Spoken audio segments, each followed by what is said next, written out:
Louder with Crowder Studios, protected exclusively by Walther and Hopper. Hey, before you enjoy this show, hit the notification bell because subscriptions don't really work, but I wanted to let you know if you're not a member of Mug Club yet, we're going to have an A&M spooktacular behind-the-scenes sort of mini documentary that'll be available at louderwithcrowder.com/mugclub. We are going to have Donald Trump Jr. on the show. There's an extended interview also behind Mug Club, and we're proud to announce a new sponsor for this program, Black Rifle Coffee. We'll talk about it more later on, but right now, here's a little bit of what you missed.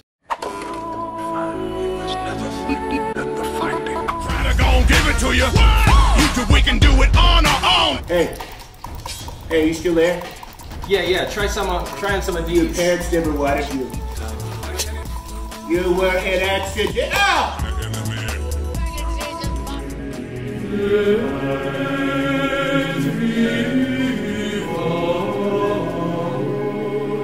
I don't know if you guys know this, but there was someone else who got in a lot of hot water on the Sabbath. Really? Little Mr. Jesus Christ, you. Son of JC, got it. I don't even know whether that was Jack. Little Betty Jesus Christ, you. We're gonna read Matthew.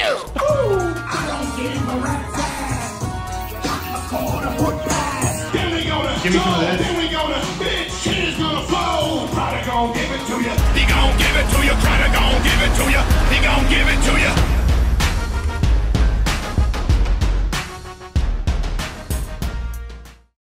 Socialism.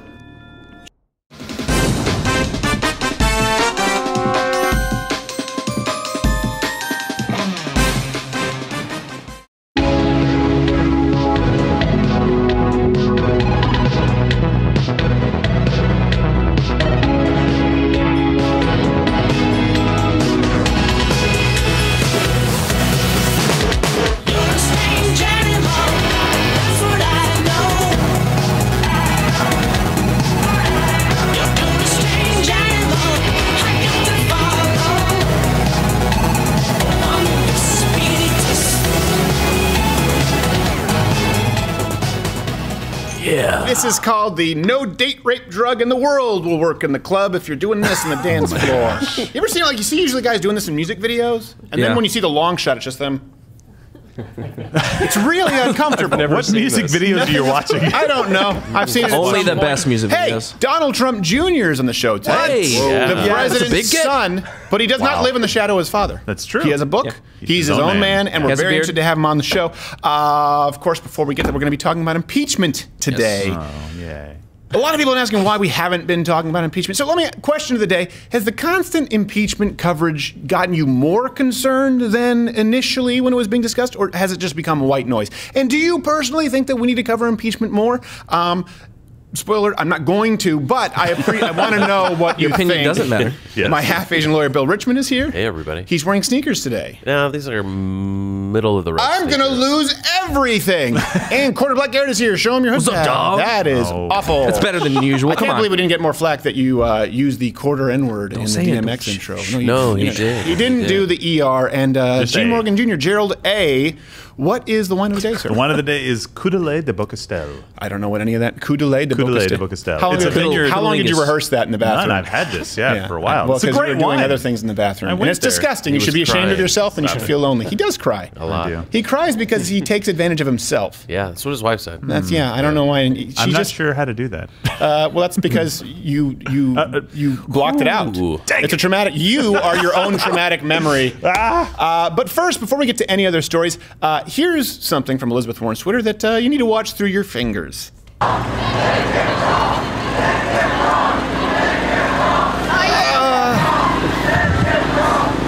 they chanting "Pet the dog"?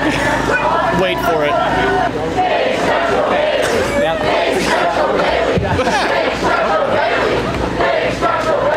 Yeah, big structural Bailey. You know that catchphrase? No, can't say I have. You know the tail? The big structural Bailey? You're not familiar with that idiom? Oh, yeah, excellent. Old-timey saying, You know big structural Bailey, the colloquialism? Nah. Could use it in a sentence, maybe. No, but she gets a kick out of it. How much coaching must there have been that the going big structural Bailey, big structural Bailey? It's Like, just how does that start? Who started the chant? I mean, we just want to act like, and spontaneously they started singing Christmas carols in the park.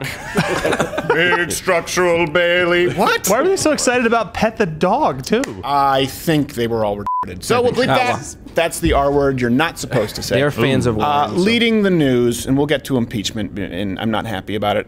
Moscow, Idaho was named the best place in America to raise a family by Market Watch. Yeah, yeah, it was. It was a big deal because they account for housing market, cost of living, and holding its spot as the worst place to raise a family. Still, pedophile island. Yeah, they've been firmly holding on to that.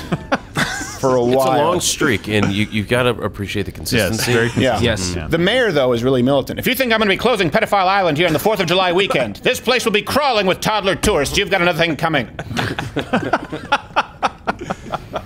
Thanks, Mayor, in your odd Don Cherry plaid suit. Hey, did you catch this last week? Did you guys catch it last week? And Donald Trump actually became the first president to attend a UFC event. Oh, yeah. Mm-hmm. And he was greeted by a mix of boos and cheers. Saturday night, he sat down for the Jorge Masvidal and Nate Diaz fight. It was a big story, and the president actually had so much fun, he crashed the post-fight press conference afterward. Hi, yes, Mr. President, what did you think of the fight card? Well, as much as I love fighting. Okay, as much as I love fighting, folks, because let's face it, right, I'm a fighter, folks. If not for my bone spurs, people have said that I could have been the heavyweight champion of the world, frankly. I would never say that. That's what they tell me. I don't, truthfully, though, like watching the smaller weight classes in general, especially when it's two Latinos fighting. It looks like, frankly, two hobos fighting over a sandwich. Congratulations if you win at bantamweight. You're the toughest guy at a 14-year-old slumber party. But I'm to understand that these two Mexicans were fighting for the last O1 visa. I like it, okay? We only get the best. This is the kind of immigration reform we could all support, right, folks? That's right. Mr. President, what did you think of the women's fight on the undercard? Okay, frankly, could have used more Jell-O. You know what? He says what we're all thinking. He does. That's why I like him. He's a straight shooter. I do feel like it could use more Jell-O. But I just have to ask. Or pudding. What flavor? It doesn't matter. All I want is to watch Joanna Jędrzejczyk and that Ronda Rousey roll around in something gelatinous.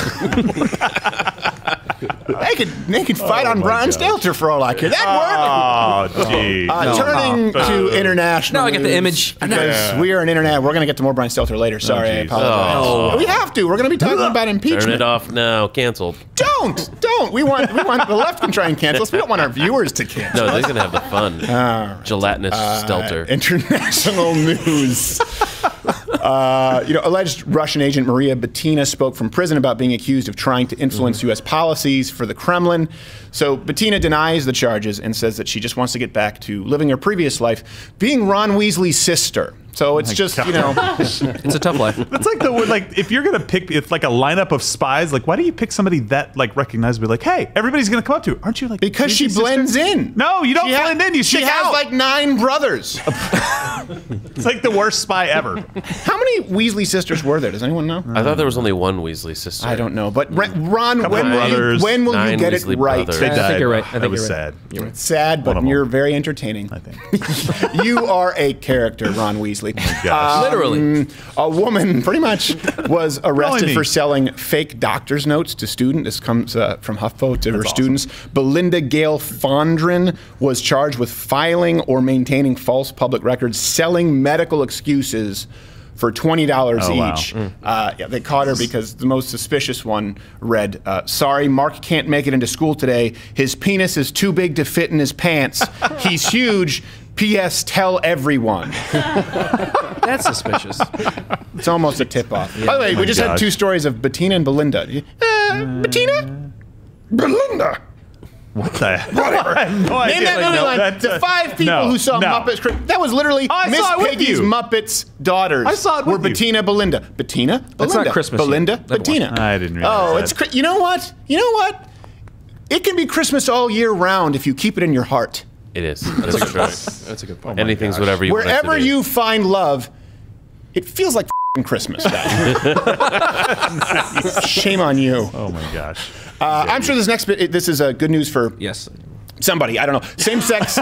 Same-sex love scenes are being restored on Delta Airlines, the in-flight movies. No. This comes after social media outrage over the edited versions of both Booksmart and the Elton John biopic Rocket Man. And, there's some outrage, though some, and I understand this, seeing both sides of the issue. Some argue that adding the scenes to the in-flight safety video was a step too far. Oh no. Smoking is not allowed on any Delta flight, and federal law prohibits tampering with, disabling, or destroying a restroom smoke detector. And even if the sign is off, you should keep your seatbelt fastened in case we experience unexpected rough air. Enjoy your flight. We know some will. Others, some will definitely. Speaking of homosexuals, Rosie O'Donnell and Elizabeth Rooney, this is very sad, have called off their engagement. O'Donnell took the opportunity to announce her engagement to her new partner, a big thing of ice cream. Listen, don't discriminate, Stephen. Ice cream is good. Well, I don't discriminate in sizing. I don't pint, gallon. Yeah. A big thing. 55. It's a take what she can get vessel of ice cream. Is it big enough to jump into? I don't know, but maybe we could call up Joanna Jędrzejczyk and see if she could fight in there. There you go. With my general Jell-O. rule, as far as portion size with ice cream, is the container. Can Brian Stelter fit into it? It's probably too much for a serving. Yes, for a single, probably, but not for Brian. Not for Stelter. sure, but probably. Not for sure. But it's definitely too much for Brian Stelter. No, if he's in it, if he like burrowed his way in it through the ice cream that was in the container. Too much. That's just his Saturday night. If Stay Puft Stelter can get into it, I think it's probably... Yeah, it's probably close to the line. That's the line. Now we got to do that parody. Michelin Man Stelter. In sports news, before we get to impeachment, a Jezebel reporter said,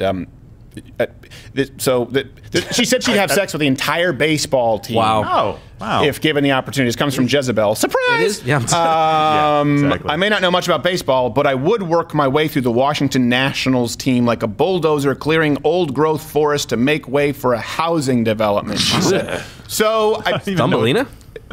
Whore? Is that? I just want to make sure. You got it.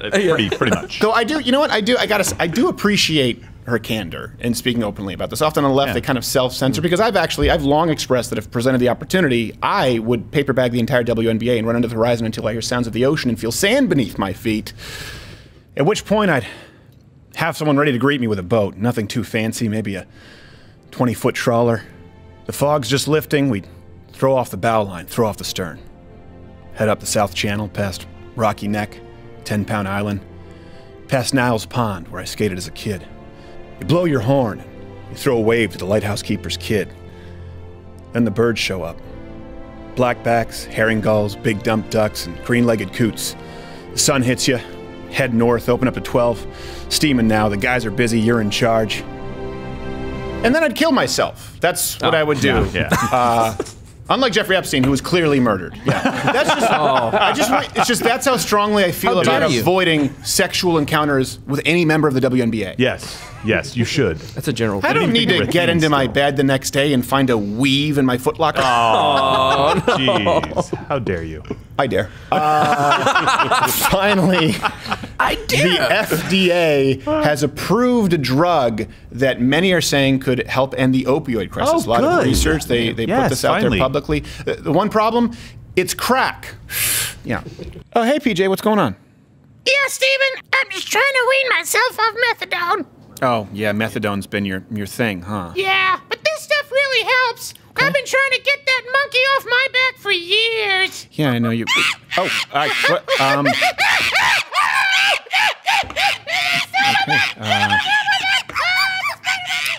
it's almost like PJ's not very serious about getting help yet. You can only help people when they're serious about getting help themselves. Right. They've got to be willing to admit they have a problem. Yes. Yeah. And sometimes I just feel like PJ's more interested in doing shtick. Yeah. I don't know. He's a method actor. I question his earnestness. Sorry, a methadone actor. One of the two. Oh, good Lord. Those dad I don't think jokes, a methadone actor. You don't like it? No? If I use your crack pipe, I smoke it up! You're just the afterbirth. Half Asian Bill Richmond. Thank you. Wow. Thank you. Yes, the afterbirth that slithered down your mother's fist. That Too far. It's a movie quote. like yeah, that. It was too good. mad at It was me. excellent. Be mad at Daniel. Be mad at Daniel Day. That was methadone actress. Danny Day, I call him. Danny Day. Mr. Day. Okay, we're going to move on to Double impeachment. D This list. week's trivia contest winner is Nadia from Nerd Dollface, right? Quarterback yes. Garrett? Yeah. Who, what did she do? Nadia? She identified White Zombie as the first ever zombie movie. That's not even Lotto with Crowder trivia. That's just general. It's from the What are we? Spooktacular. She just before the Life show, or we just trivia. playing Seen It? Yeah. She just threw out some random fact. I win. We'll be having a golden ticket sweepstakes for writers soon. Yes. What is this like? Which actors have been nominated but won Academy Awards no more than 2 times? Well, okay, first off, the answer is geez. Meryl Streep, obviously. Right. All the answers. Second, it's lazy writing. Nice. So context while we talk about impeachment a little bit here. Yeah. A lot of folks have, not that many, honestly, but some people have asked why we don't cover the impeachment, I guess, we even say proceedings, just the whole impeachment story more. Sometimes people say, like, is it, you've seen these comments, is it because you don't want to run anything critical of your boy Trump? First off, I say, my boy? Your boy? Your boy. Yeah, What, he's spelling with 2 eyes? My boy? Trump's my boy? Like, what does that even mean, my boy? He's the president of the United States. You're white. What are you, the guy in charge of the people on the railroad tracks at Cool Hand Luke? Now listen here, boy. Oh boy. You have a failure to communicate the impeachment proceedings. Go screw yourself. So here's why. Let me explain why here really quickly. And I don't know if you have the long shot. Hopper keeps pacing back and forth here today. He does not like. He's like, this impeachment. The impeachment is bullshit. There's nothing new. This is the truth. There's nothing new to report. We did a whole segment on impeachment a while back. Nothing new has happened. And it's remarkable because usually September, October, November, we've talked about this Half Asian Bill. These are the fast times for the news. It's a faster news cycle. And then it sort of breaks between Thanksgiving and Christmas, which should tell you that news is manipulated. If all of a sudden between two American holidays, nothing really happens. But for some reason, September, October, and this far November, they have not... There's nothing going on, and so they're kind of slowing down their own news cycle by continually covering impeachment. And I want to be clear here, this is a long montage because I want there to be no doubt. The media has been claiming, really for years at this point, but certainly the last few months, the last several quarters, where you've had record economic growth. So there you go, you can see that parallel. That he is, and I don't just want to, I know I saw MRC did a great montage of them the media talking about impeachment, but what I want to specifically address is they have been saying now for over a year that removal from office is imminent, right? And that's why the story catches up. It's like, well, this time he's going to be impeached. If you don't believe me, don't take my word for it.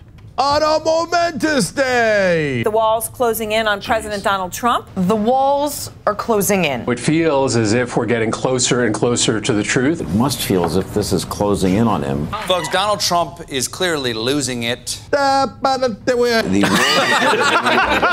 feels like the walls are closing in. Oh, he had the sounder? Bet your butt I did.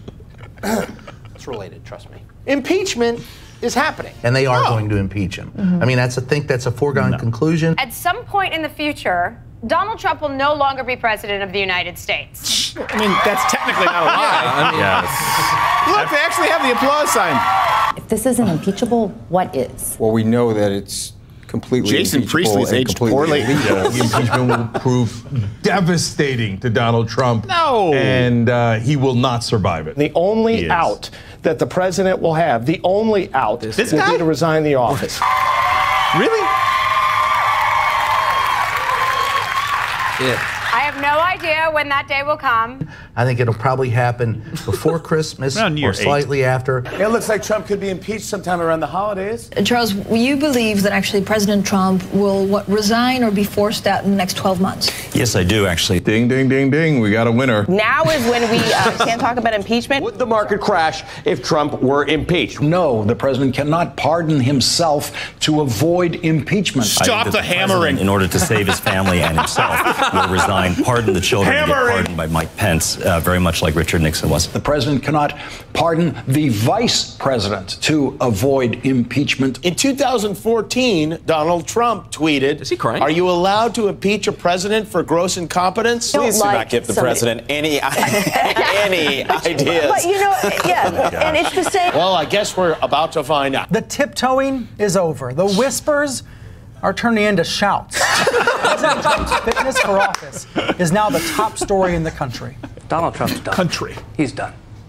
There's no question about that. Tweets. He's done. After 2 years not of avoiding it, Trump may finally face articles of impeachment. Trump is goading us to impeach him. One of the organizations that launched the Impeach the witch Donald from Trump the Now Kevin campaign Costner just moments Robin after Hood. Trump's inauguration. Yes. That's what'll end Trump. What this moment needs from reporters is more reporting. On a day Any kind of reporting at all. for impeaching Donald Trump implicitly implying that he is looks one of them. less hypothetical than ever. Not more speculating or guessing Wait, or rumor he's mongering, asking for real but reporters more to do some real work, not reporting himself. of what's going on. I'm going to say I don't that have the one more time. budget.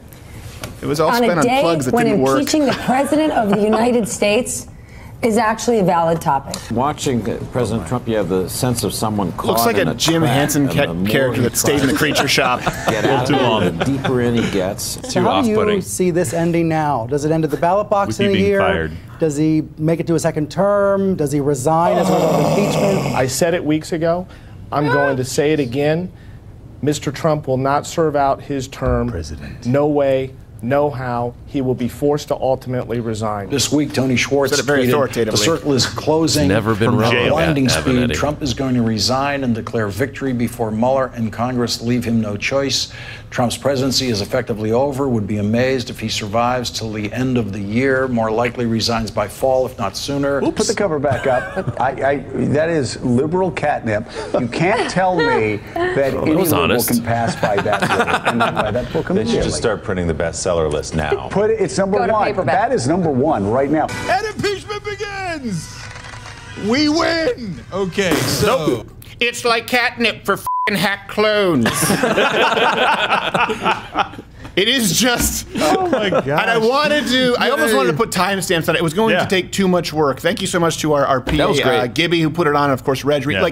This is so important that they are saying it's imminent. This is really clear. I want to be clear about this. It's not just saying, well, could he be impeached? Like George W. Bush, they wanted to impeach. Right. They have consistently been. If you watch CNN for 24 hours, and I'm never doing a 16-hour live stream again. We're going to do a special Christmas show. I'm not doing that. That broke me mentally. I'd rather be waterboarded by Tim Kennedy all day day. I heard with that. All day, 2 hours day. Which means every. Because you know he's serious. Just in case. Because you will see when you watch CNN for any 24-hour cycle, breaking. There's like, impeachment is imminent. Yeah. And of course, if you watch the Young Turks, you get eye cancer. So, and the reason, by the way, the reason they keep recycling this narrative, because if you just say it's possible, there's a general impeachment inquiry out there, it's not news. Right. You don't need to break your news cycle for that. That's why they consistently have to claim, no, it's going down today. It's happening. It's like a school fight. Today at the bike racks. 3 o'clock. Here we go. And they're recycling this impeachment narrative. Why? Because they don't want to cover Pedophile Island. Boom. We saw that with CNN. Amy Robach, go back to our interview with James O'Keefe. Yeah. Jeffrey Epstein, known pedophile, yet a Pedophile Island, was a sex ring trafficker, a leader of he was a sex trafficker who had a ring. I don't know if it's a sex trafficking ring. That seems appropriate. That seems right, yeah. The point is, anything the media can do, whatever they can do, just don't talk about Pedophile Island. Can we trot out Aaron Brockovich to talk about tap water or some shit? There's got to be some chromium somewhere. To give you an idea, if it's not impeachment, if it's not impeachment, right. There's always something else. Well, there really isn't though, because let me prove this to you. Nothing meaningful. Nothing meaningful, exactly. Nothing meaningful. Case in point, Brian Stelter literally did an entire, and I'm not saying literally like millennials do, like figuratively, because you're going to see, literally did an entire segment when he wasn't talking about impeachment, requesting that other people do his reporting. You saw in that clip. We need real reporters. Anybody? To email me at Proton because I don't know how. I don't want to lose my job. The vats of ice cream just add up. Someone help. And I can't type with my fingers. It just mashes the keypad. Aww. I'm constantly calling the emergency SOS on my iPhone. They had an Amber Alert for me. I'm straight. Brian Stelter this week, when he wasn't doing impeachment, an entire segment counting President Trump's typos. But I've never seen anyone do a comprehensive study of his spelling errors. For a reason. Yeah, so no idea why. That's where There's a reason for that. FactBase is this excellent website that has every single word the president says, some other politicians as well. It looks at all of Trump's tweets, even the deleted ones, for this database of typos and other screw-ups. Okay, he could have introduced that segment literally saying, I've never seen anybody else waste this much of your time. Yeah, exactly. Hard-hitting news. I've never seen anyone do an entire segment on Trump's tweets, which, by the way, I'm pretty sure they have. It's like, I've never seen anyone do an entire segment on the African squirrel's nut gathering patterns in relation to climate change. So we're going to do a special. A 2-hour marathon. I hear Brian Stelter. That's all you need. I mean, Stay Puft. Yeah. We've done the segment, but I don't get it. Like, there are people I disagree with that I understand. Like Anderson Cooper, I don't agree with him, but I get it. He's a good newscaster. Chris Cuomo, I can't stand, but he has the right connections. At least he's got a face for television. Like, I kind of get it. If you tune into whatever, even some women on The View, you understand that they can kind of do the cackling back and forth. There's some kind of value there. Yeah. Brian Stelter, he's a talentless, formerly gap-toothed, bald, fat that seems really gay, gets every single story wrong. It's like a Rubik's Cube that I can never figure out. Like, I want to bring in a Japanese kid to tell me how to do it. And maybe, I get that that's ad hominem. I don't know. Maybe that's the brilliance of Brian Stelter. He makes himself seem to have such little, if any, redeeming qualities as a human being that the only criticism of him can be ad hominem and he can play victim. Maybe that's his strategy. Good for you, Brian Stelter. 8D chess, man. One for you. He's playing 8D. I'm playing 8D chess. I'm like, straight. Totally straight. No, he's not that Anyway, smart. sorry, I digress. Back to impeachment.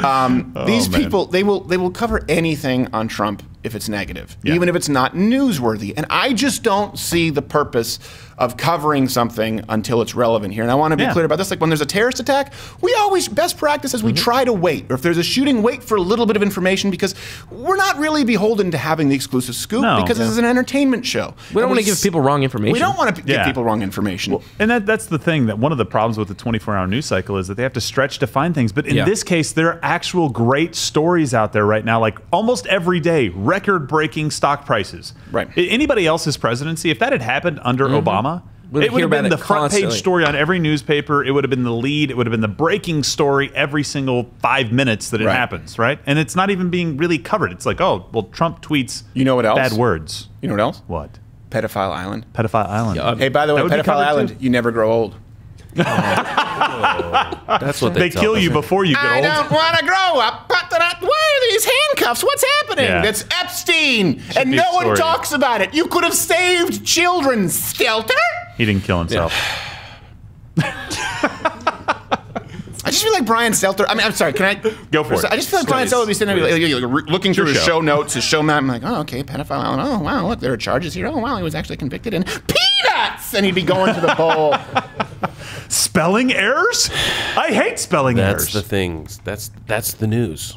Well, not only are they proven wrong verifiably over and over on Trump's impeachment, their own narrative keeps changing, right? Yeah. So first he was going to be impeached because of the Russian collusion. Mueller report found none. Yeah, an incredibly extensive investigation, turning up every stone and found nothing. So they're like, well, then we got to find something else. I got to find something else because they have to do real reporting, guys. And everybody thought that was my wife was the one who told me I have to do it. And we already said the Mueller report was going to end him, so I was like, sweetheart, who I think is beautiful and I have sex with all the time, what should I cover? And she was like, impeachment. And I was like, okay. Ad hominem. I get that's the brilliance of Brian Stelter. It's all that's left. That's good. That's good. There's nothing to hit. I wish I loved anything as much as he loved faking being straight. So then, after Russian collusion, Donald Trump would be impeached because of the Ukrainian quid pro quo. Called their bluff. President Trump did release a transcript. Turned out to be nothing. Baller. So then, the Democrats, they don't want the whistleblowers to appear, right? They don't want them actually appear. They just want it to be anonymous. But they continue to contradict the official transcript, and they say that there was some funny business going on. Of course, no identities are being released as far as the whistleblowers, and they're not testifying. With the Democrats, and I understand we'll get into whistleblower laws and protecting anonymous sources, but with the Democrats and the media, it's always an anonymous source that has all the info. That's the concern. You should just pepper it in every now and then with something verifiable. And I want to know, a lot of people have talked about this Rand Rand Paul has caught flack for saying that the whistleblower should be out there, in this case. What's the law here on the whistleblowers? Well, so there's a lot of different whistleblower statutes, and the one here is related to intelligence whistleblowers. So there's a particular statute. Right. And so when you actually look at some of the articles that are out there, the ones that actually address the statute itself and don't just speak from emotion, they say, look, there's a very limited protection here. It's only a protection from an adverse, response in the employee-employer context. Yeah. There's nothing that stops Congress from naming the person, stops anyone else from naming the person other than the employer in a certain particular situation. And it certainly doesn't prevent the president from being able to do it. And so when you compare these articles, the ones who know the law, or at least have addressed the law, say, yeah, this is just the way that it is. You can go ahead and name the person versus in this particular situation. Other whistleblower statutes are a little bit different. And then the ones who don't address the law themselves are just, well, I just don't think we should, or this has never happened before, and I don't really care if they want to get the facts. Or they attack Donald Trump Jr., who's going to be on the show, who just retweeted an article with the whistleblower. The whistleblower was outed several weeks ago. Like, how dare Donald Trump Jr. retweet an article from Real Clear Investigations? He should be hung for treason. It's like, oh. Right, sweetie? My wife says yes. And here's something else, too, I do want to talk about, go to Bill here really quickly, because Rand Paul talked about this, the right to face your accuser.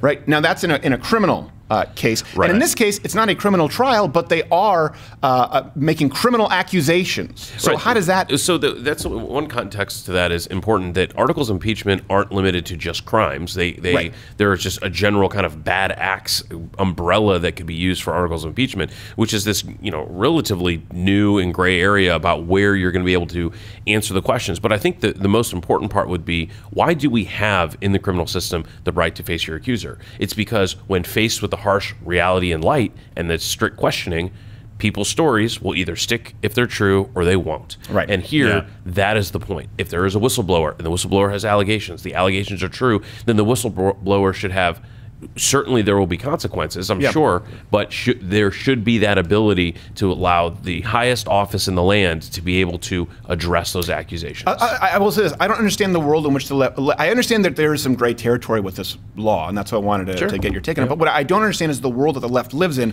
where someone can come forward completely anonymous with no evidence at this point, and something that evidence or whatever claims that contradict their previous claims, never face the music, never appear in court. We don't know who they are, and the president gets impeached. Like, I don't understand the game that they want to play. Exactly, and I think right now they're just playing the headline game. Right? They're just saying, hey, we've got this secret information. Well, it was funny because they had one whistleblower first, right? And then, hey, we've got this call. And then Donald Trump, and that's why I said baller. That's a baller move. You just release the transcript and say, boom, what do you got now? And they're like, oh, we have another one that says something else happened. And we're not going to let you talk to these guys. We're going to run them into a hearing. And at first, emotionally, Bill, I'm glad you explained that. I was like, wait a minute, don't we protect whistleblowers?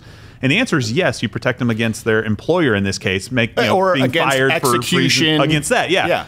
But at this point, the president has responded and said, no, I didn't do this. And now they're saying, no, but we still have a whistleblower. Well, okay, well, let's question him. Let's talk to him. Let's find out. That's this next step. Sorry, I meant to say that we have 19 whistleblowers. Yes. That's what my super hot Canadian wife tells me. We borrowed some from the Kavanaugh accusation. Yeah, exactly. By the way, every single one of those has either been retracted, verifiably false, except for Christine Blasey Ford, who it has been proven that none of her story adds up. Nothing that was brought up against Kavanaugh had any evidence or has resulted in any criminal charges at all. Not even close. Well, and this is my big problem with the left right now, is that they think they got him based on headlines. Everybody who is a Democrat right now is like, yeah, they're impeaching him, just like we saw. I'm like, okay, well, why? Well, I don't know, but they said it's happening right now. And it's like the next headline. It's like Rosie O'Donnell in League of Their Own. One more, guys! We got him! I've never seen that film. Oh, come on. I've never seen it. It's such a great movie. I don't understand the reference. Amazing. Was her co-star a big thing of ice cream? There's no crying in baseball. But you think he's going to be impeached? Do I think the articles will come? Yeah. I think they will. And I think they will because of the showmanship that needs to go into it, as opposed to a legitimate basis, right? Because remember, we say this all the time. Anyone can file a lawsuit for any reason. It's the next question, because there's no gatekeeper saying at the courthouse steps, well, let me read this first and decide if we're going to let it in. Similarly, even though there are procedures in place that will require them to jump, kind of hoops to jump through to be able to have the articles of impeachment, again and again and again, we keep hearing the cry wolf. Is it 2 years ago that he was getting impeached immediately? How about it 18 months ago? No, 12 months ago, 6 months ago? I mean, at some point you just say, look, if you've got it, show it. Yeah, at some point. Yeah, at some point it would make their case a little strong, make it easier for them, and it would also make it easier for me, so I wouldn't have to read your stupid questions about why I'm not covering impeachment. This is exactly why. I don't want to talk about it anymore. Now, if the articles are brought forward, if there's an impeachment, absolutely we'll be covering it. But at this point, it's just people going, what, no, he's going to be impeached now. Now. When is then? Now, soon. Free crab tomorrow. And here's something else too that I haven't heard anyone else talk about this. It doesn't mean that it's necessarily original, but with all of the recent impeachment hysteria, right? Now it's been about the Ukraine. Yeah. Has anyone stopped to consider the massive contradiction? First, it was going to be impeachment because of Russian collusion, and that didn't work. And now it's the Ukraine. And by the way, Ukrainian officials, I don't know if it's the president, prime minister, several higher-up officials have said that Donald Trump did not pressure them. Right? The Democrats said that they're lying and they're just trying to make Trump look good. I don't know if you know this, but Ukraine and Russia are mortal enemies. They don't like each other at all. I mean, this is pretty recent, right? Yeah. 2014 was Russia, the annex with the Crimea and all that stuff. Yeah. Crimea, however you pronounce it. I don't know. I don't watch Russia Today because I'm not a Putin puppet. Sorry.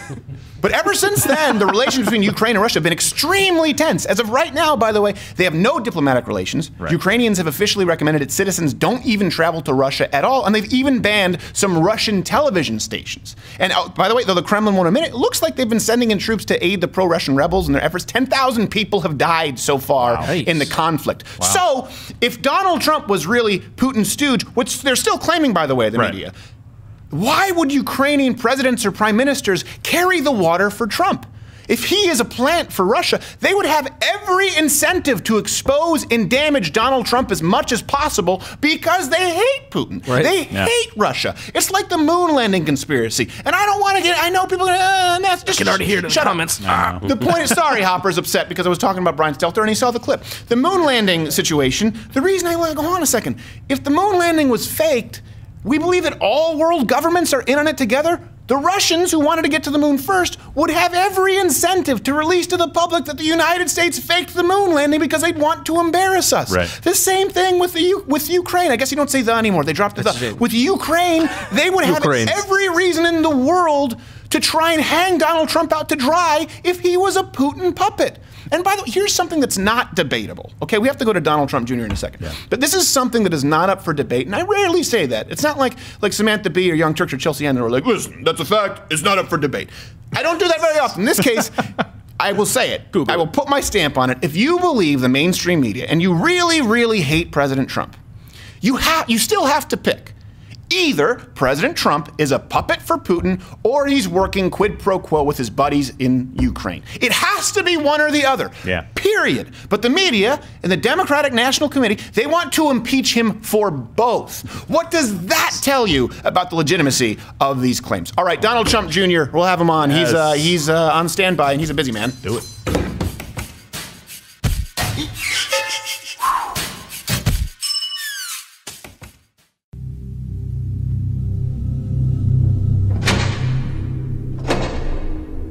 This is crank, speed, chalk, cotton candy, white Christmas, crystal meth. It isn't glamorous or cool or kid stuff. One puff and you can find yourself behind a 7-Eleven knee-deep in Muppet dicks turning tricks for quick cash before you know it. But when it comes time to pay up, they say they'll have your money Friday. And then your supervisor asks you for his cheddar and you say you'll have it soon. But he doesn't care.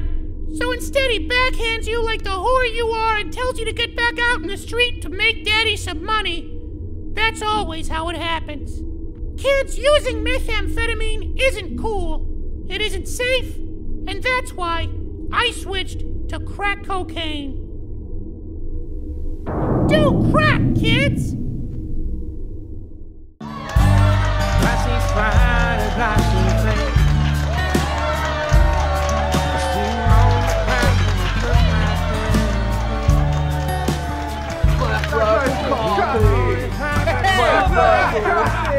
Black Rebel Coffee! Black Rebel Coffee! Yeah, Black Rebel Coffee!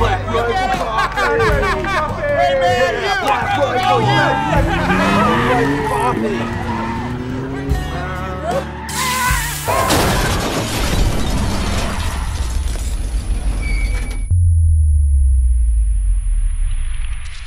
Well, the coffee is delicious, but you should still keep your eyes on the road. Really happy to announce our latest sponsor, Black Rifle Coffee. And the company does more than just coffee, by the way. They're veteran-owned and operated, and they actually still actively serve those in the veteran community today. So all of November, for every bag or box of coffee rounds that you purchase, Black Rifle Coffee will donate another bag to active deployed members of our armed services. And something else, unlike other companies who claim small batch or premium coffee, Black Rifle Coffee isn't roasted until after you place your order, which is really important. A lot of people don't know this. Coffee is a bean. And like other beans and legumes, I'm not exactly sure what that is, a legume, but it goes bad, right? So if you've been drinking stale coffee, taste the difference for yourself and support a company that has the best product out there and does a lot of good work. Go to blackriflecoffee.com/Crowder. And if you enter Crowder as a discount code, you'll receive 20% off your first order. blackriflecoffee.com/Crowder. Almost got it. And now it's time to get jiggy with Cory Booker Karaoke. Tangeray and Chronic, yeah, I'm bleeped up now, but it ain't no stopping. I'm still popping. Dre got some dudes from the... No bitches. I said bitches. No, I mean my famous girlfriend from Hollywood who's totally a girl. Join Mug Club, because soon videos like this will be all that's left on YouTube.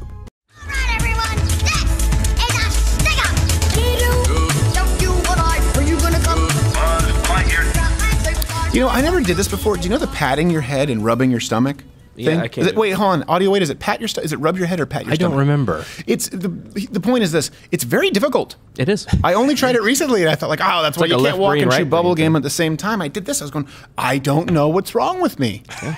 Many things. Now I know. But I'll tell you what's not wrong is our next guest. We're very fortunate to have our next guest. And he's very rarely long. So that was a segue. It was a little bit of a reach. That was nice. He's been making the rounds. You know him. You love him. His book right now is Triggered, How the Left Thrives on Hate and Wants to Silence Us. Of course, you can follow him on the Twitter at Donald Trump Jr. Don, how are you, sir? I'm doing well, man. How are you? I am doing well. Just so people know, I said Don because you told me to say that off air. We're not good, so familiar. I'm like, Donnie boy, how you doing? I love you, baby. So listen, this book is out. Triggered now. This is a term that everybody, like, there are a few specials now on Netflix, I think, like called Triggered. Couple. Did you title this before those? I would imagine so. Yeah, it's sort of that's sort of, for me, it defines the time. I mean, I look at what my father's doing. I look at what he's done in politics, and everyone's triggered about everything. I mean, you can't have basic conversation. You can't, today's comedy isn't funny anymore because good comedy would be totally off limits today. Right. I mean, things that would have been funny 10, 15 years ago, I mean, you'd get canceled today for running with. And I think, it's important to call this stuff out. I think, my father's the political version of that, where he's sort of like, okay, enough. Like, we got to go. Is that you doing? Do you get in trouble for doing an impression of your dad at the table? Like, does he have a sense of humor about when that? I throw out the Cobra, occasionally. Listen, Junior, I can't take it anymore. You're driving me crazy. And then, Yeah, I get some of that. In the book, I talk about getting the call from the White House, and he's telling me I got to slow down on social a little bit. I'm getting a little too hot at times. Like, I'm like, Dad. Hey, I love you, Dad. I'm going to take your advice on a lot of things. The one place where I may not listen, I don't know. That's the pot calling the kettle black in 140 characters or less. I learned it by watching you. Yes, right. Exactly. And now he's a Harry Chapin song, Only He Is President. It's interesting that you bring this up as well. Let me ask you this. First off, before we get to everything else, and I highly recommend that people check out the book. You mentioned comedy. By the way, we get canceled for an entirely different reason. We do push the limits, but are wildly unfunny. So we get the best of both worlds here. Have you always been aware of this? Because, and I don't want to be that guy who asks you a bunch of questions about your dad, of course, because you have an international position now where all eyes are on you as well. And you've worked in New York business, and then, of course, the entertainment industry, which is Los Angeles. So not necessarily known as bastions of conservatism. Were you always sensitive to this? Were you aware of how far the progressive left was going, or really only in the last 3 years?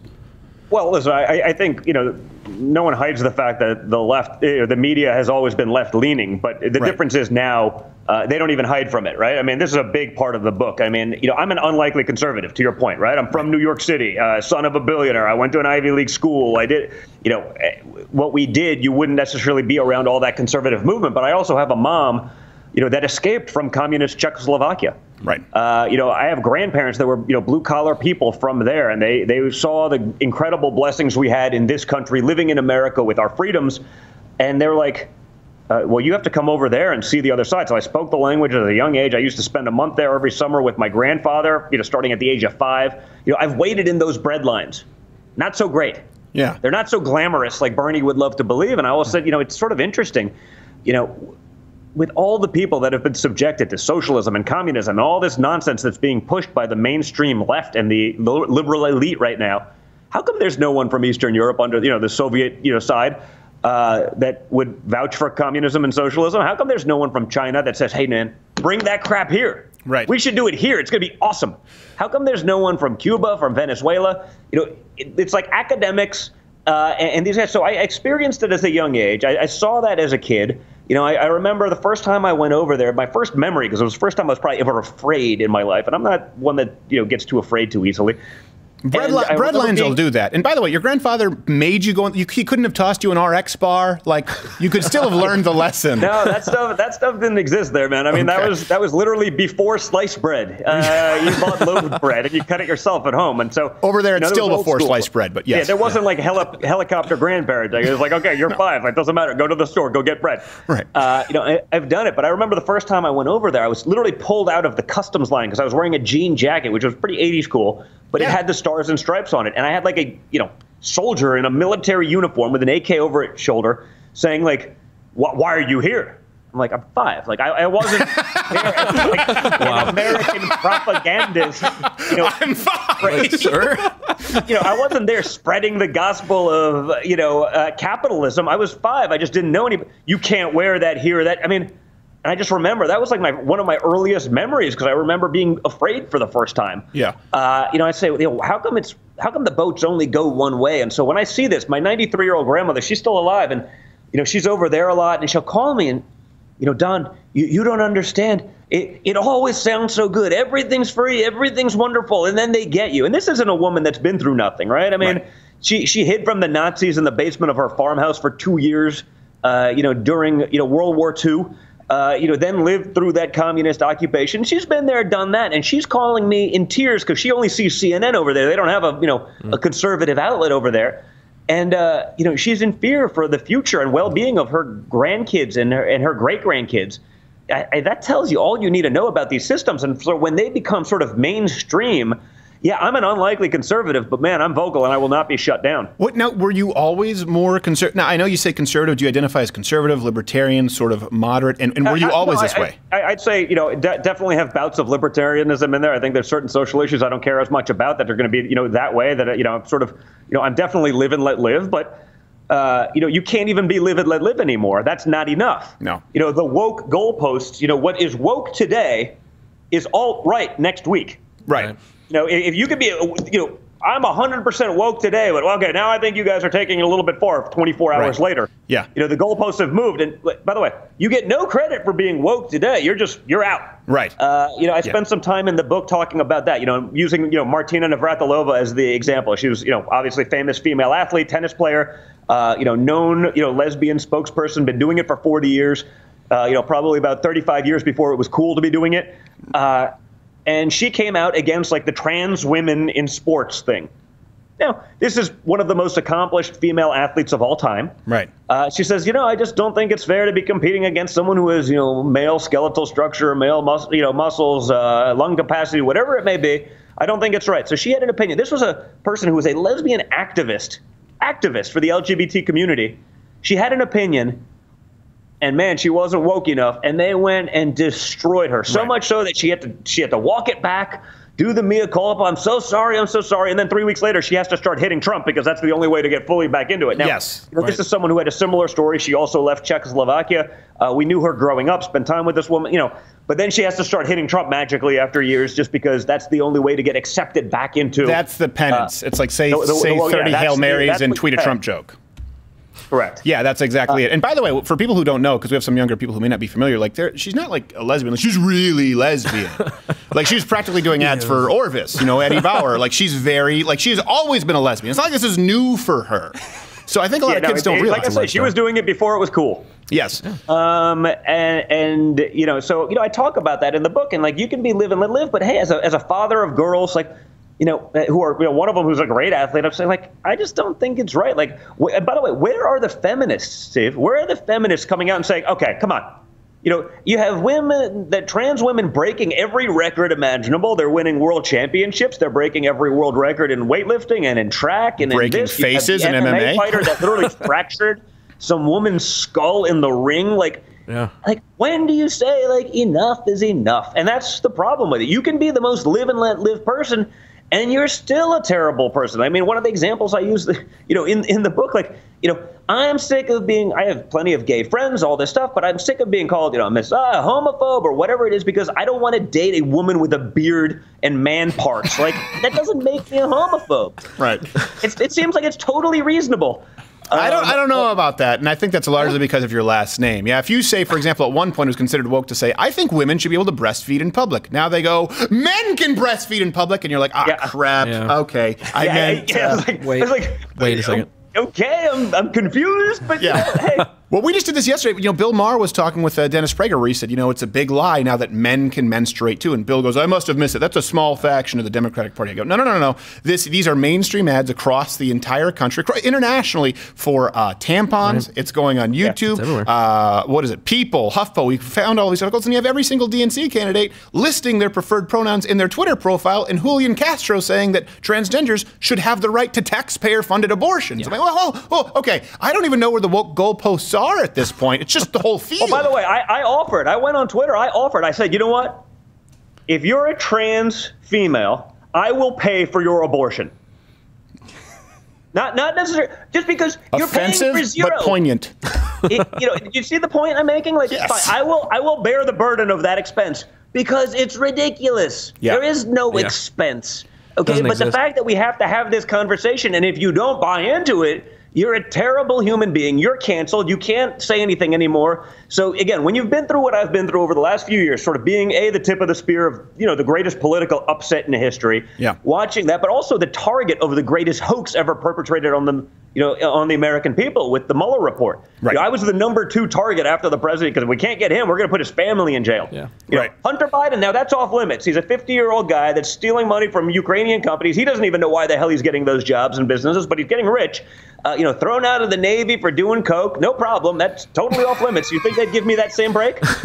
You think if I turned in a rental car with a crack pipe in it and all sorts of weird like paraphernalia, you think that'd be a story? Yeah, I think you would have been kicked off Celebrity Apprentice if you had a crack pipe. If you had just like a baggie. I wish I was Hunter Biden because that makes me a Democrat, and that would mean I could go do whatever I wanted. We were an international business company for decades. That's what we did. It was a big part of what I did. And when we got into this, into politics, we gave all of that. We said we will not do any new deals going forward. Obviously, if we have a building abroad, you can't just stop building a building if we have a partnership that we signed in 2010. Then you'd be accused of being a slumlord. Of course, you literally can't win. Right. But we said, hey, we will do no deals going forward, no new deals in international business, even though it's a huge part of our company, a huge part of our revenue stream. We said we're going to stop because it's the right thing to do. Hunter Biden magically becomes an international businessman the second his father has some influence over, the Ukraine. He doesn't speak the language. He doesn't know anything about energy, but he gets an $83,000 a month job to sit on the board of this company. Like, why do you think that is? I don't know. It's because he's a brilliant businessman. Yes, I feel like wish I could be that brilliant. But you think that they'd be okay with Donald Trump? How about if I went to China on Air Force Two, Stephen, and came back 5 days later with $1.5 billion from the Chinese government to invest in my fund that no one had ever heard of? I mean, obviously, he's a seasoned investor. No one had ever heard of him. And the biggest guys on Wall Street spend 10 years trying to get into China, hoping to get some of those investment dollars. This guy magically pulls it off in 5 days. It's because he's better than everyone. Well, it's also you don't need to go on Air Force Two. You can just he can hop on Epstein Air. It's a favored airline of many from the DNC. At least. Whatever it is, but I wish the media would hold me to the same standard that they do Hunter Biden because I could do anything I wanted. Yeah. Well, let me go before we go to the Web Extended. I wanted to ask you this for everyone to kind of hear. What would you say has been most stressful for your family? You mentioned the biggest hoax ever perpetrated on the American public, the Mueller report. Listen, would you say it's Russia, the Ukraine, or the recent impeachment talks? Like, what's really been toughest? Well, listen, for me personally, I knew it was nonsense, but you still got to deal with it. Right? You still have to spend millions in legal fees to defend, this crap, which was the Russia investigation. I have literally half of Congress. You can go play the tape saying they're going to try me for treason, punishable by death. Minor details. Right. Now, what was interesting, it took me 41 years to sort of realize that I have a lot more of my father in me than I probably thought otherwise. When you backed us in a corner, when you threatened our family, when you literally threatened our lives, when you do this, it's, I don't have that usual sort of defense mechanism like let's curl up in a ball and die just because that's what the other side wants. We actually fight back. Yeah. It was a big sort of aspect of why I wrote the book. People said, you should write the business book about, the Trump family. I'm like, I think my father's kind of had that covered with The Art of the Deal, The Art of the Comeback, all of the, I'm like, but this is sort of newer territory. I got to do there. I got to be a part of it. I got to witness it. And I see the results. And I see what he's doing now. Unprecedented successes, all-time low unemployment numbers, all-time high business startups. Every aspect of this is going well for the first time in a long time. And you have the first president in modern history who's actually executing on his campaign promises. And they're still trying to destroy him. So I spend a lot of time talking about, media, the biases of the left in there. I spend a lot of time talking about social media and the shadow banning. I know you've dealt with that. I certainly have. I've been calling it out for 3 years, and, they keep doing it to me. I did, a whole thing on Jussie Smollett and that whole nonsense because I was one of the first guys. You will not tarnish the good name of Jussie Smollett on this program here. We have journalistic standards, and that man is a national hero, sir. By the way, I also want to defend those from the fetal position curl into a ball community. I find it a very effective fighting method. So does it's Quarter Black Garrett's only defense. All right, we're going to go to Web Extended. The book is Triggered by Donald Trump Jr., and of course, it's available wherever books are sold. They can get on Amazon, and you've done an audiobook, right? Please tell me you have. Even the audiobooks, for those who are illiterate, I'm going to work on the coloring book because that's what the left says I'm only capable of. So that'll be for you, okay? But I'll get that out soon. I'm waiting on the pop-up for people who are not Mug Club members. We're going to Web Extended. A couple more minutes here with Donald Trump Jr. Bimbo, bimbo. My name is Mr. Susan. You must choose, and now it is time for you to do the choosing. Complete start.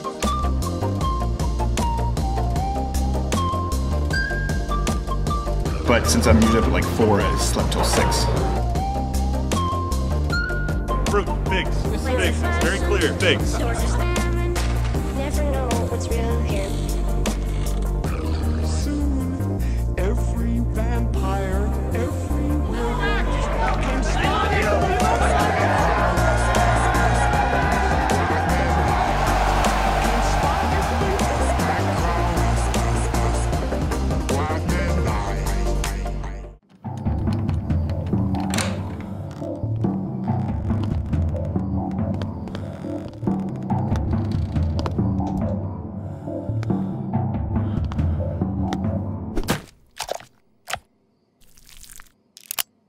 What's your home defense plan?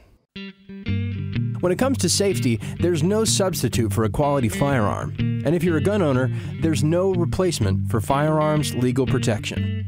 Firearms Legal Protection provides lawful gun owners an uncapped legal defense program, 24/7 emergency hotline, access to a network of over 2,500 experienced attorneys, legal education on firearm laws in your state via our mobile app, and plans to protect you every step of the way if you are involved in a self-defense incident. Visit firearmslegal.com/LWC today. Right, quick live read here. I guess you could call this a PSA. I'm not going to tell you to stay off of drugs or don't play with blasting caps. Is that still a thing? I don't know if they're still around railroads. Still, you shouldn't play with them. But I wanted to tell you about Firearms Legal Protection. Everyone here at Louder with Crowder, right, we carry. And not so much because we just want to. It's not a hobby. We have to. Let's face it. We all have to. Bill, Gerald, myself. Being able to defend ourselves is a necessity. And that's why we also make sure to carry Firearms Legal Protection in the event that, God forbid, we actually have to use our firearm. They're the leader in prepaid self-defense protection plans. They have plans designed specifically to protect you and your family. Attorneys, they can cost you tens of thousands of dollars in a situation like this. But with FLP prepaid legal plans, they cover it all with no deductible and no copay. They're also the only company of their kind to cover red flag laws. So they'll pay for a bail bond, they'll help you get your firearm back, get you through arraignment, trial, witness selection, even lost wages. It really, not only is it a good deal, it is important if you carry a firearm and understand the need to defend yourself. So for exclusive pricing, please go to firearmslegal.com/LWC. Great sponsor, great product, and if you don't need it, don't get it. But if you do, support the guys who have the balls to sponsor this show. Firearmslegal.com/LWC. Now for Trick Tips with Beto. Hola, all of my amigos. It's your hombre Beto, just kicking it on my El Mano Patin aquí to tell you we live in a racist country of gringos. But if you elect me... Don't be a Beto. Get Join Mug Club for $99 a year, $69 a year for students, veterans, or active military.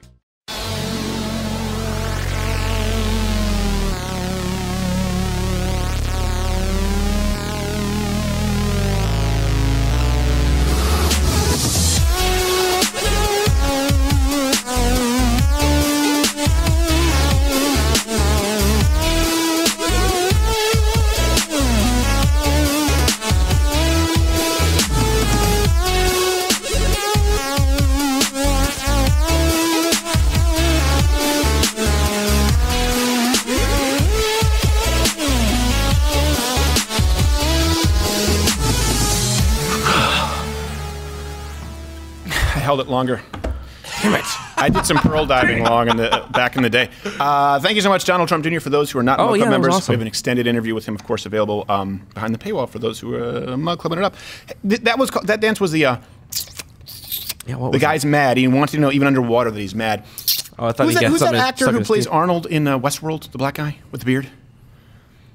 Dude, what is you know what it is. Yeah, I know what you're talking about, though. But I just watched a movie with him. Oh, the Steven Soderbergh film. Terrible, awful film. It was like a Vox video with actors. So it's like a Vox video. Yeah. But in it, he was eating at the dinner table, and he did this, the lick like his front fang tooth, you know. Sucked his teeth. And I was sitting there going, intimidating. Does anyone ever do that other than to signal they're mad? That thing? Like, do you ever, there you go, you can do it better than I do. Does anyone ever do that as any kind of a signal outside of anger? Broccoli? I guess. It wouldn't so much be, maybe broccolini, which I don't know what it is. It seems like it's smaller with longer stalks. I'm not entirely sure. It looks like the sort of mushroom things in the Super Mario, the level 2 when you get up in the clouds. Point is, this is a very pointless program right now. Okay, before I get to the Mario close, I want to tell a story here. Pointless. This is unprompted. I want to name me one good thing that happened. One positive thing that you're happy about this week. And I don't this mean week. Yeah, this week. I just moved into my house. Oh, good. That's right. That's a big one. Congratulations, awesome. Quarter Black Garrett. Nothing like bucking the stereotype. You put a down and payment. I stay with my family. Good for you. All right, audio Wade. I had some delicious hot wings last evening. It's the little things. It's the little things. Where'd you get them from? I don't remember. Oh, wow. Must have been stellar. I don't know at all. This is from Chateau du I don't give a shit. I will tell you what, because often we wait for Thanksgiving or New Year's to make a resolution. Just take some time every day, every week. Just go, oh, you know what? This is one good thing that's happened. Because it's been a pretty stressful week, the whole A&M thing. I will tell you what I'm grateful for.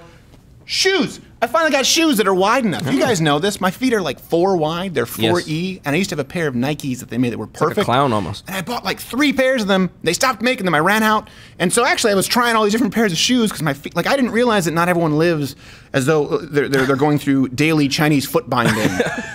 And so I bought some shoes and they were too, we're the Audio Wade and I are the same size and they were too narrow. So I gave some to him with other people. So everyone benefits. But now I finally have shoes that are wide enough and fit. I'm thrilled about it. You have a whole new lease on life. I really do. Honestly, your feet are better. My hips are better. My knees don't hurt as much because when you're wearing shoes and you're kind of, it's like you're walking around on stilts. By the way, one time a guy was on stilts and I leg kicked him. That's horrible. I don't know what he would have listed as his gratitude that week, but not that. It wasn't this. So I wanted to tell you something here, a story that occurred this week. And I was talking about this in a morning at pitch meeting. And I didn't really realize this was something that I could tell on air, but I think it was Tim from HR said, you know what, you should talk about that. So I was at the gym this week, and there's a guy in there, a black guy who I know, and he's not, he's really black, like really black, like okay. really Oh, black. okay. Yeah. Oh, Nubian. Yeah. Nice guy. He Christian guy. He coaches basketball for underprivileged kids at a church, and we talk all the time. I go in. We always enjoy each other's company. I was just talking with him about like jiu-jitsu. He was talking about basketball. We were kind of learning from each other, and the conversation transitioned to politics. Right at one point. And it started with me, I think we were talking about athletics and the whole kind of transgender athletics thing. And so it started with that, and I talked about, transgender athletes and men winning women's wrestling meets. He goes, man, what? When is this happening? And I said, where have you been? I said, where have you been? You don't know about that? Do you know about the case in Texas? It's in Texas with the father and his son. He said, what? He has to raise his boy as a girl? He was like, you making that up? Because I know you do your little show.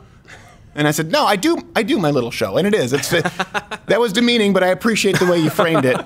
But no, this is real. And he was like, man, I can't believe that. I said, yeah, you really should probably, get involved with this a little bit more, learn about it. And he started talking, yes, well, what do you think about politics? We started talking about Bernie Sanders. And he said, because I know I got some friends who they like Bernie Sanders, but I don't really follow that a lot. Like, what do you think? I said, well, I don't know. What do you think about a 90% income tax? He goes, what? What? And this is how he goes, what, 90%? Come on, dude. I said, no, 90%. I said, just right now, run a YouTube search. You can see Bernie Sanders saying that a 90% tax wouldn't be completely out of line. And as we're talking, he's sitting there going man, that's crazy. This other guy comes up, and I know him. He's also a good guy, Christian guy, but he's a Chicago guy. Yeah. So you know what that means. He's a Chicago Union liberal. And he walks up, and he's this kind of guy who tries to bulldoze a conversation. He goes oh, what are you talking about, Bernie Sanders taxing 90%? And I said, yeah, talking about taxing 90%. He goes, yeah, well, do you, that's because, do you like your roads? Right away, he's going to this generic socialism argument. And the black guy's like, black guy, what I love is the black, I don't want to use their name, so I am saying black guy, so whatever, you can be offended if you want. He says, well, do you like your roads? And the black guy goes, roads. he's like, what you talking about? Like I see in his brain, he's like, that's what we call a non sequitur. But he goes, roads, and the guy goes, yeah, how do you think government works? Roads, police department, Social Security. And I said, right, Social Security, Medicare, Medicaid, welfare, public schools, DMV, post office, all programs that work really well. And the black guy goes, yeah, but they don't though. And so that set Chicago white guy off. He starts going nuts. He starts going, oh, this is Donald Trump. He goes, I don't care what you are. I'm a Christian, but Donald Trump is a horrible man because no one treats people like that. I said, well, treat people like what? He goes, what? Do you watch the news? That's what he goes, do you watch the news? And the black guy's like, he kind of does it. And I was like, just stop. He goes, do you watch the news? It's terrible. I said, listen, whether he's a good guy or not, I think that we have a rip-roaring economy and we're better off. He goes, a rip-roaring economy? Why do you say that? I said, well, I don't know. We have the lowest unemployment that we've had in decades. We have the highest labor force participation rate. We have a job surplus. We have $5,000 as the median household increase for middle-income families, not including the super wealthy. I think this is a pretty good thing. And I said also, lowest black unemployment rate. And the black guy now goes like, yeah, that's true. That's true. I said, more black businesses being started than ever before. Relate. He goes, yeah, that's true. I read about that. And the guy goes, yeah, well, what about GDP? That's well, hold on a second. I thought we want to talk about sort of these metrics that really affect everyday Americans. He goes, you know what? He starts bringing up his phone, and he brings up something about the GDP, and it wasn't really relevant, and I refuted it and pointed him to another source. And he goes, yeah, well, that's the problem. You Republicans only care about money. I said, what? You brought it up. You brought up the GDP. Wait. So at this point, he goes, yeah, you Republicans only care about your greed. And the black guy, he turns to me. So this guy, I will say, love the guy. He's a little fickle. Because then he turns back and he goes, yeah, but you kind of do, though. He goes, right, like you Republicans, like a lot of white Republicans, like y'all really care about money, like a whole lot, right? And I said, well, not real. I don't think so. He goes, no. I said, no, I really don't think that's the case. He goes, what do you mean? I said, okay, right now I pay half of my income. Okay? He goes, yeah. I said, you probably pay pretty close to that. Probably not because, you're in Texas, but if you were in California, you'd be paying close to half your income. I know that he's a pretty successful business person. He goes, yeah, okay. I said, so I want to know if half isn't enough, what number is enough? You tell me what number is enough. How it would pay for all these programs that Mr. Chicago is proposing. And as far as greed, I would like to know, and this isn't original, this is something from Thomas Sowell, I believe, and it's been repeated. I said, what I would like to know is, why is it greedy for me to want to keep more than half, but not greedy for someone else to want to take more than half? And he said, yeah. That's food for thought. That's what they just really went, that's food for thought. And he went back to Chicago, food for thought. And I will say, like, listen, this is a good example of, is he black? Yes. Are there cultural differences at play here? Am I colorblind? No. It's very entertaining to white people sometimes to listen to black culture. Because food for thought. And then, I don't know, the Chicago guy went on the elliptical, and that was that. But the point that I'm making here is, this is a black guy who is not a Republican at all. And afterwards, by the way, he took me aside later the next day and he said, you talking about distant research, like, I think Trump is I think he's like a dick, but I agree with what you said. Like, I think it's better now than Obama. And he started talking about that. I'm going, here's the point, folks. Sometimes convincing people is not that hard. Sometimes it just takes trying. I want people to understand this. Just having those conversations in day-to-day life, I can't tell you how many times that's happened. That's before we've done this show. That's before we've had thousands of people line up to go to school shows and talk about how this program or other programs have influenced their sort of political walk. It all started with me having conversations with people. That was the basis for Change My Mind. Sometimes people go, well, why don't you do more debates? Well, we will do more debates, and we do debates in the show, but Change My Mind is not about a debate. Change My Mind is to showcase what I just described, how you can have conversations with people in everyday life and either convince them or convince someone who's watching you talk with them. In other words, when the Chicago guy horned in, I wasn't trying to convince him, but I knew that if I spoke articulately, if I didn't get mad, if I kept my cool and I made my points and I was speaking truthfully, that the black gentleman would hear my point, and he did. Sometimes it just takes trying. And when I hear people, I've heard this a lot, some people on the right, they complain about immigration, and I do obviously have a problem with illegal immigration, and as it relates to legal immigration, I do think that we should be pretty strict on who we allow in, and we should be picking the best and the brightest. I think we should have standards, so I want to be clear about that.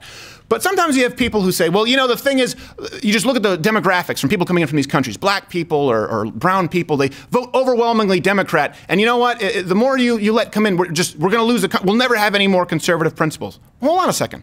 First off, I don't agree with the premise because demographics are changing. Look at the electoral map with Donald Trump in the Midwest and Chicago, Michigan, Wisconsin, right? These states that no one thought he had a chance in winning, yours truly included. Those things change. But when you say, well, these demographics, there's no way to change it. If they come in, we're going to lose it. What does that do? It absolves you of having that conversation that I just had at the gym. Did it mean that I missed a workout? Sure. And I was grumpy that day, because if I don't get some exercise in, I'm usually kind of a prick. But the point is, when someone says, this is a demographic problem, it absolves you of any responsibility as it relates to changing somebody's mind. And this is something that we do a lot. A lot of the time, people act as though everything is out of their control. Like, well, that's the way this system works. Well, it could be in your job. You know what? They only promote people who are the boss's son. Could be in your marriage. Well, my wife is just never going to understand that. We do this a lot. We act as though far more is out of our control than I think we give ourselves credit for. And I want to ask, this is a challenge for this week to you. Which responsibilities do you think you've been absolving yourself of? I know I just screwed up the grammatical phrase, and audio is going to kill me.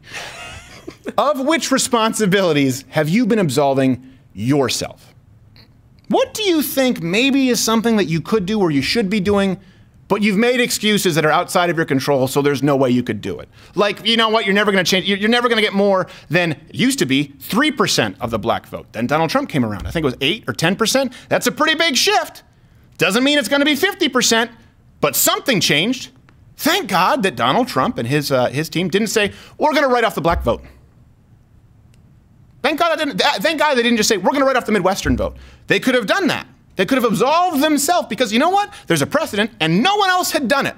Just because no one else has done it doesn't mean that you shouldn't try to do it. It doesn't mean that you can't do it. But it's a lot easier to tell yourself, this can't be done. And I'll tell you what, if you show me what it is that you know or think you should be doing, but these responsibilities you've been abdicating, I'll show you what it is that should be at the top of your to-do list. So many people go their entire lives absolving themselves of the most important decisions they could make, of the most important actions they could take, because that's not only what affects you, your life and your happiness, but everyone around you and ultimately the country. I know that not all of you have a show like this, we're really blessed with this platform, but guess what?